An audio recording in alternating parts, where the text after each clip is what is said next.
So, ito po ang shallots.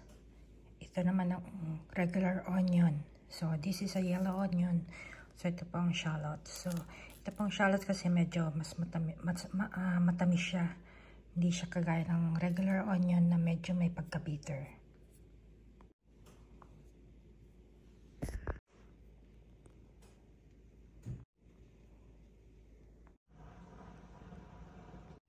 Alaskan king crab. So, mag-upisa na tayo magluto. Siyempre, on natin ang gas. Yan. Into high heat. At itong wok, lalagyan na natin siya ng canola oil. Yan. And then, lagay na natin itong chop na ginger. Yan. Tumunog lang yung rice cooker.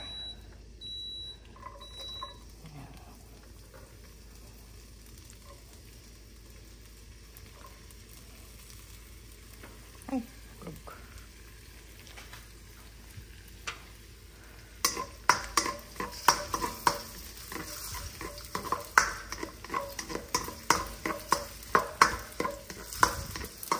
Ayan. And then, nilagay natin ng chopped garlic. Ayan, maraming garlic na naman.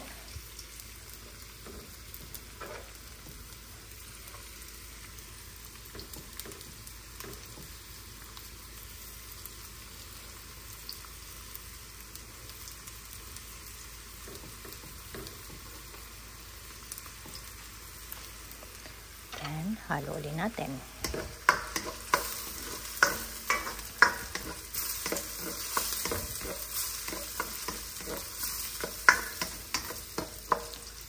Then, nilagay natin yung shallots. Malinis pong kamay ko, ha.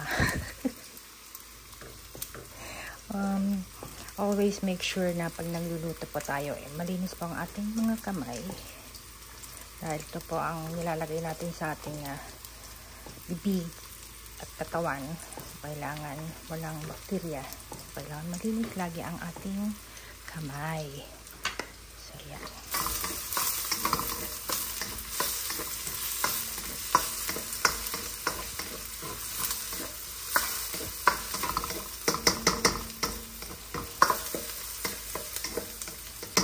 Then, itong chopped na bell peppers. Aray. Tumagsik.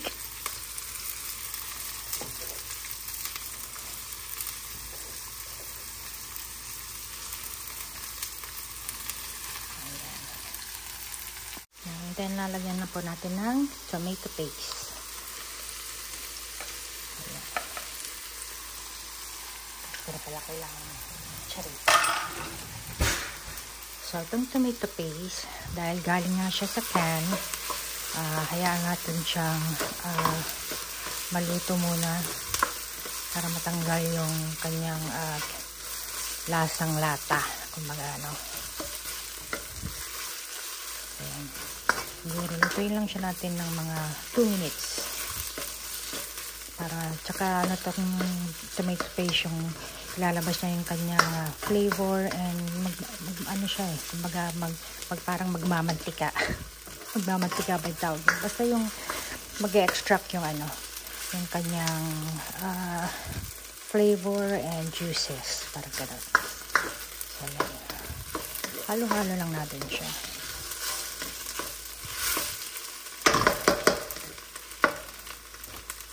Lalagyan natin ng konting chili pepper. Kunti lang. And then, itong ating oyster sauce. Ayan. Kunti lang din. Then, haluin natin. Ayan.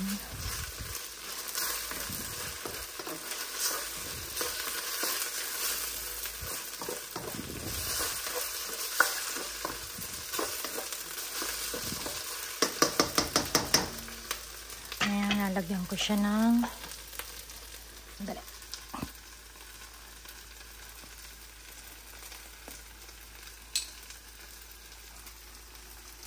white wine vinegar. Ayan, siguro mga 1/4 cup. Ayan, haluin ulit natin.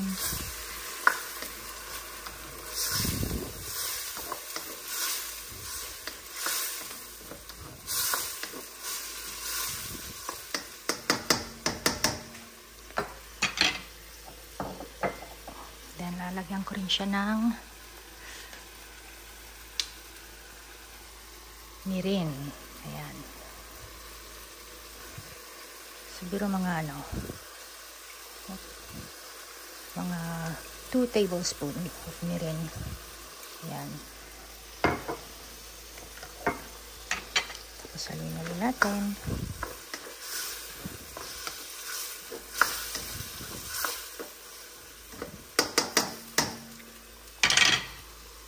And then, lalagyan natin ng tubig.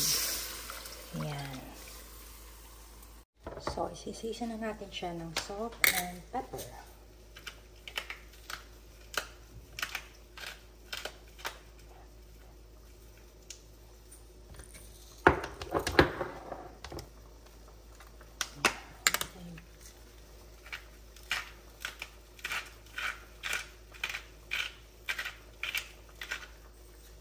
Saya lang natin siyang pag-simmer. Then, lalagyan na natin ng ating king crabs. So, bago nyo ilagay yung king crab, kailangan okay na sa inyo yung lasa ng sauce nyo. Kumbaga, tikman nyo muna. And then, kapag kakulang sa timpla nyo muna. And then, kapag okay na yung lasa, kumbaga, okay na yung saltiness, okay na yung pagkaanghang niya. And, by the way, nilagyan ko pa nga pala siya ng konting sugar. So, kung okay na sa inyo yung panlasa, yung lasa niya, saka nyo lang ilalagay yung crabs. So, ang ginagamit ko ngayon is itong king crab. Ayan. Isa sa mga paborito ko. King crab. Ayan.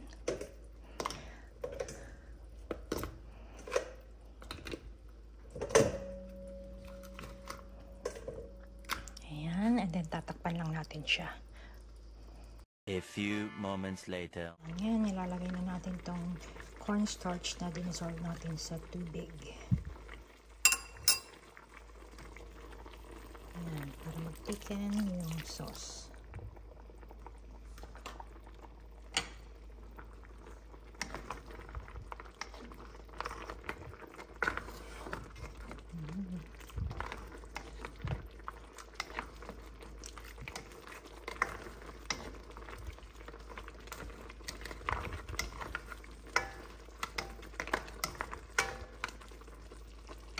Takpan natin ulit. Then, ilalagay na natin tong beaten eggs. Ayan. Haluin agad natin.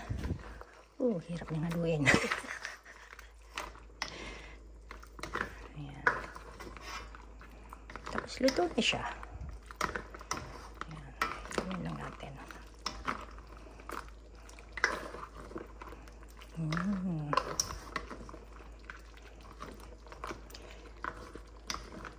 This is my version of Singaporean chili crab using Alaskan king crab or just king crab. Yan, pinutol-putol ko na siya yung crab dahil masyadong mahaba. Ayan.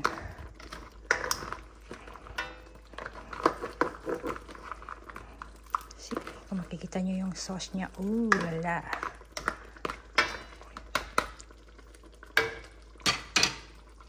Five minutes later. And lagay na natin yung green onions. Spring onions or kung ano man ang tawag nyo dyan. Green onions. Yan. And then, luto na. Patay na natin. There. Bon appetit!